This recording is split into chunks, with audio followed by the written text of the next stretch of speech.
এটা হচ্ছে বাঁচা মাছ, এর না খুব আষ্টে গন্ধ হয়, তো এটাকে ভালো করে ধুয়ে নুন হলুদ মাখিয়ে ভেজে নিয়েছি।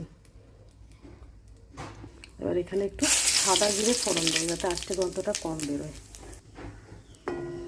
এবার পেঁয়াজ বাটা,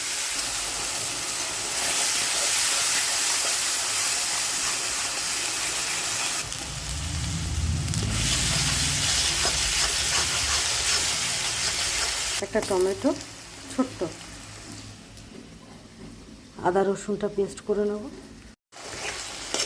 এবার দিয়ে দিয়েছি আদা রসুনের পেস্ট, এবার দিলাম লঙ্কার গুঁড়ো,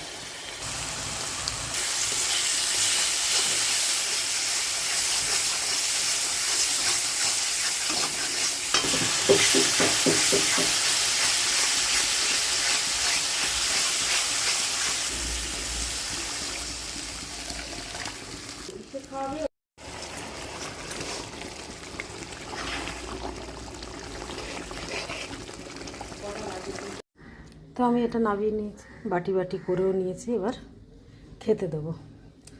আজকে রান্না কি কি আছে চলুন দেখে নিই। এবার মাখবো ডিম আর আলু সিদ্ধ।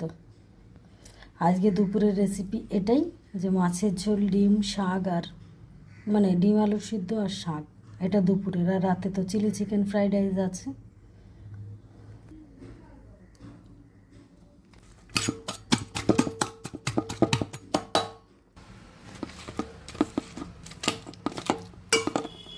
এটা মেখে নিয়েছি, এবার খেতে দেবো।